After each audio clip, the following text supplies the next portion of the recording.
Let's give it a couple nice revs to finish it off.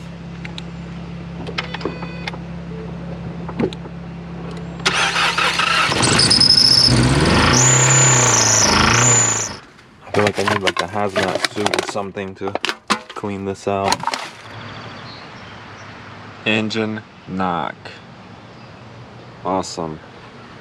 Got another one. It's a 2016. This thing is dirty inside and out. So apparently it has an engine knock, and I've got the battery on charge. The battery is only 6 months old, so it should charge up. I had it on charge for a couple hours now, and not only that the engine is knocking, there's some damage too underneath. The condenser and the radiator are somehow not leaking. As you can see, the condenser is pretty bad,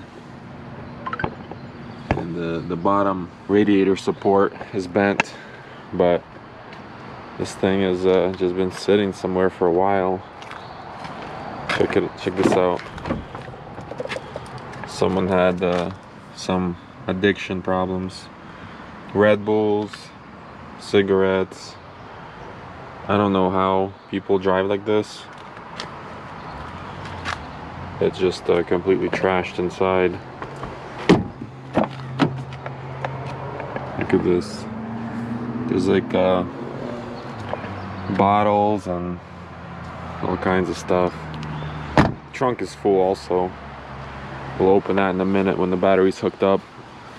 So the plan is just to swap this engine out, and hopefully the transmission's good. This car has around 100,000 miles on it, and hopefully it's just the engine, so I can swap that out in half a day or so, and then the car will be back to normal.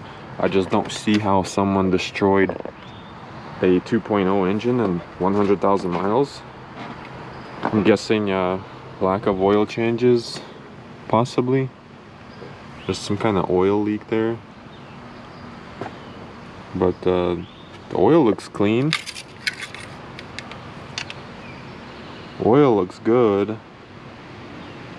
but it's knocking like crazy. Who knows, maybe that's not oil, maybe that's something else. But let me hook this battery up, and then I'm gonna try to start it.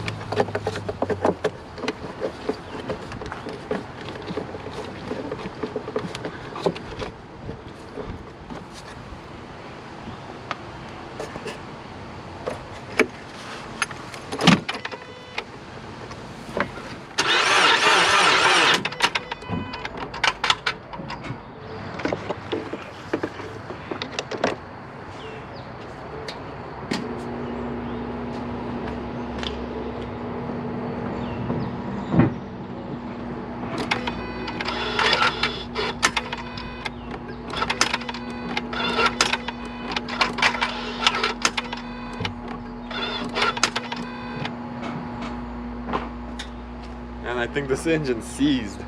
It was cranking earlier, but no more. No more cranking.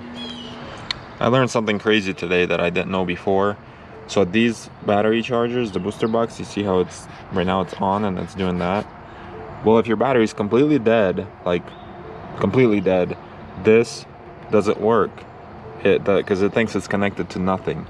And that was interesting. I feel like that should be fixed, because if your battery's completely dead and you got to use one of these and you can't. But well, this thing's got some LEDs in there. I like the black wheels. This color is nice. It's just trashed. Trashed.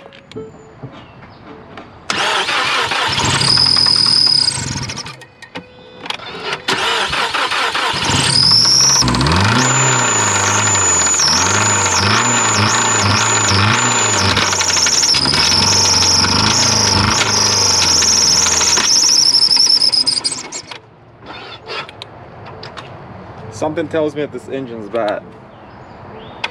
I think it just got worse. Dang. That's crazy. I wonder if it's gonna have enough life left to get it off the trailer.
Need a tail light.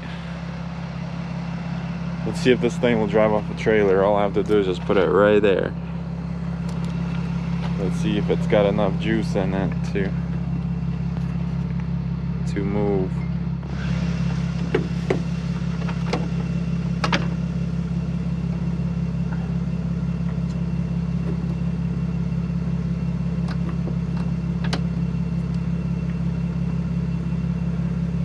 Alright, let's hope it makes it. A couple feet.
Well, it made it, but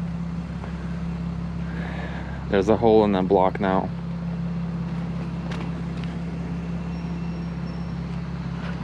It still runs though. Yeah, there's a hole.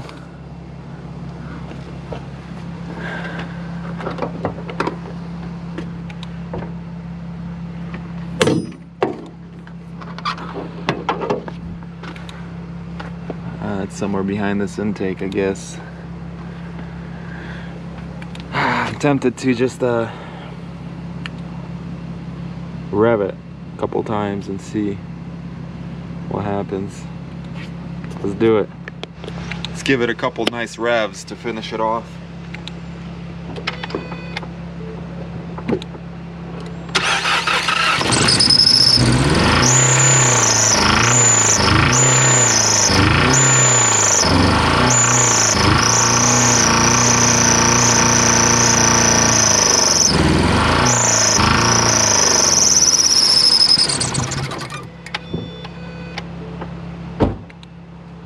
Perfect, runs great.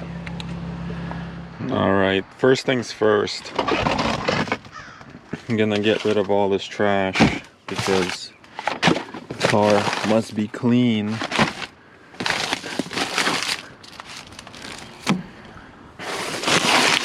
That way it's better to work on it. If the car's clean, it feels better. I feel like I need like a hazmat suit or something to clean this out.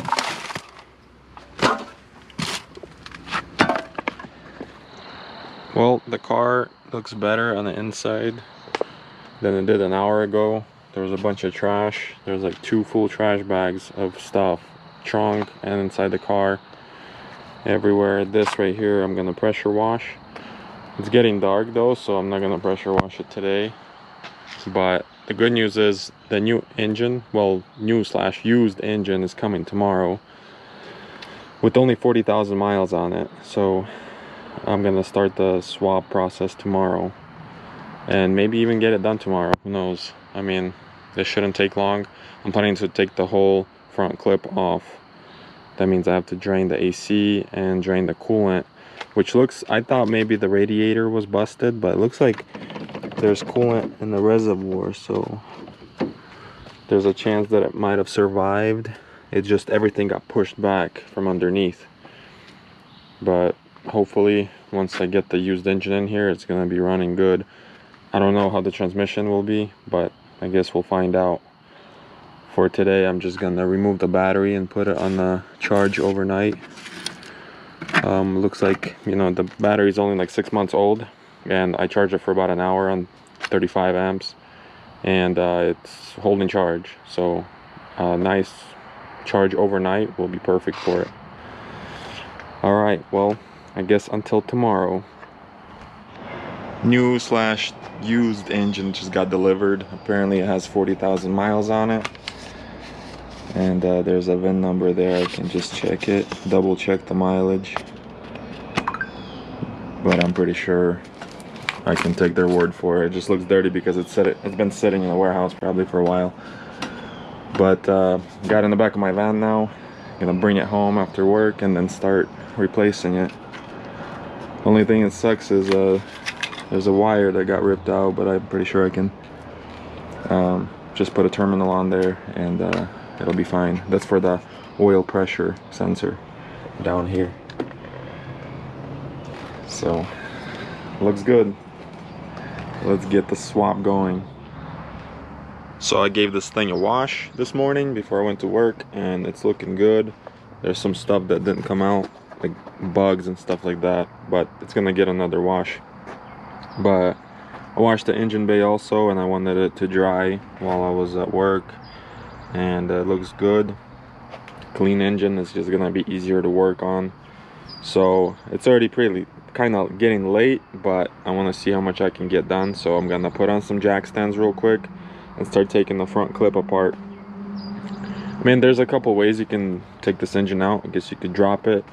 I don't know if it'll come up with the transmission through the top or not. It might, but it's a little bit tight. So what I'm gonna do is take the front clip apart, because either way I gotta take the bumper off and then straighten out the radiator support, the lower radiator support, and check on the radiator and the condenser, see what shape they're in. So I'm gonna take all this apart and just take it through the front. So first step, lift up the car, put on some jack stands. Let's go.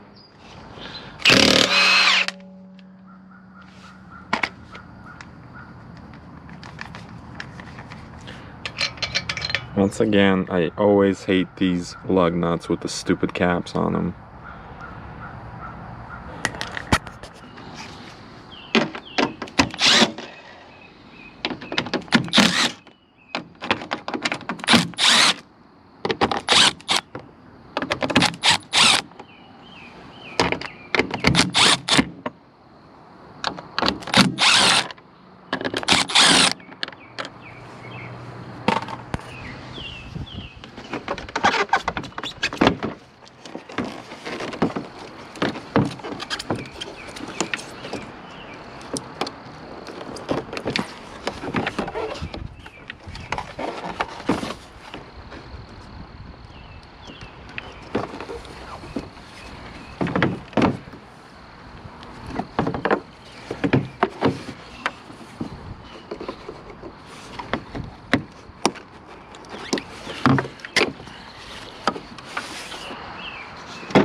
I always thought it was interesting where Ford decided to put the PCM on these cars right in front of the driver wheel.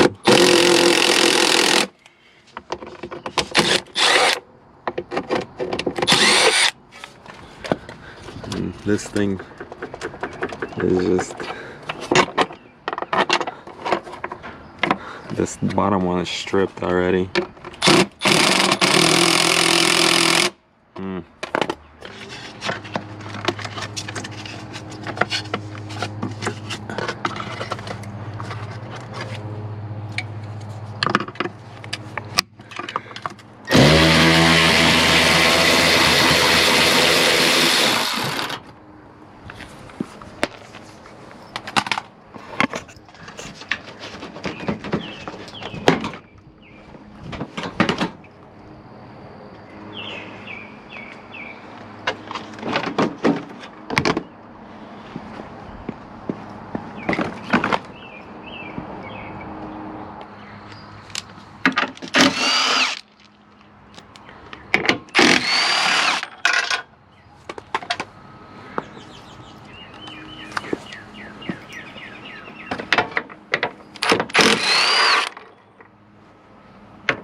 Check out this lower radiator support. It's pretty bent, but that piece actually can be bought separate, so most likely I'm gonna go ahead and purchase it because I could probably straighten it out, but you know, if that piece is pretty cheap, why not change it? So I've got the radiator condenser, the fans are out, the shutters, the air shutters are busted.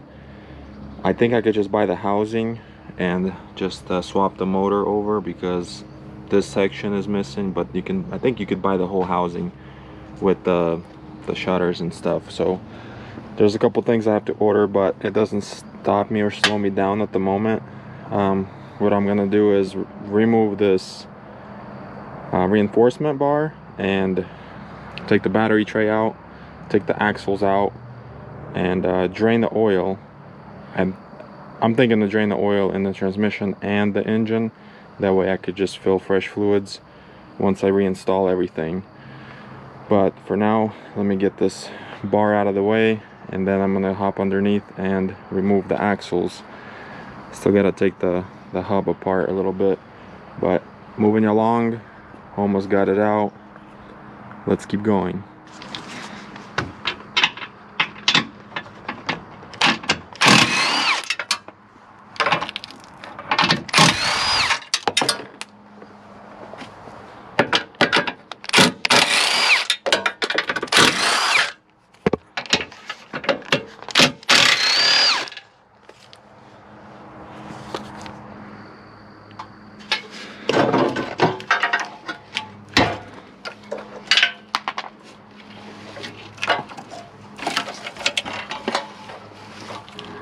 So from what I can see, that this car has had some work done to it in the past.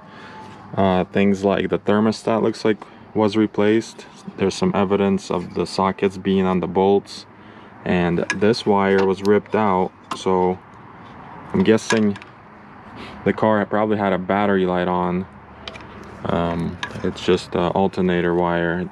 I'm not sure why it's just a one wire. I'm not sure what it does. Probably ground maybe.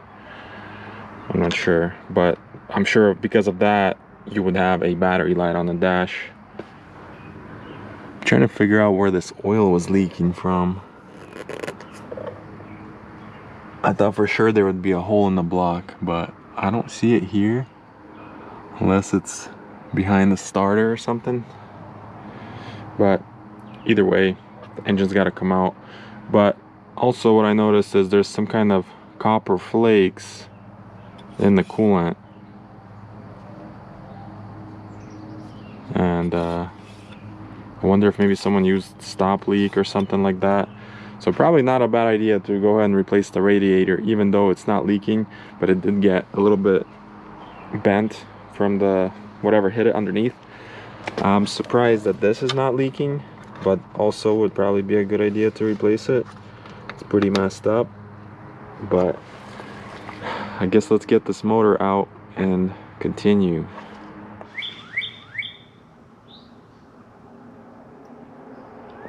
And there it is, the little hole in the block.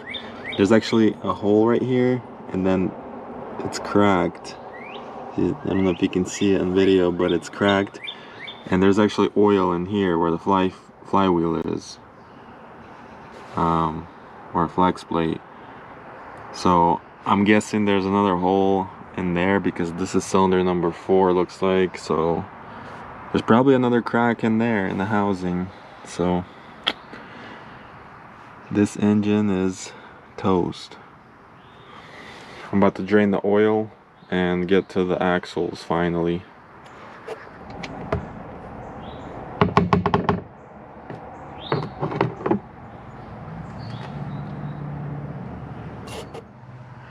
I think the transmission was overfilled because as soon as I pulled the fill plug on the side, it started pouring oil like crazy. So it's probably like a quart overfilled.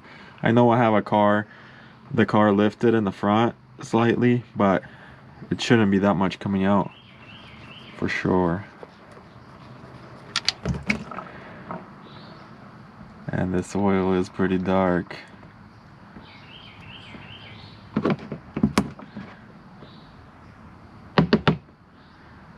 Looks like motor oil. It's supposed to be bright red. But it's nice because this vehicle will have fresh fluids and it'll be good for a while. It's starting to get dark, so looks like I'm gonna have to finish this tomorrow. There's the driver's side axle.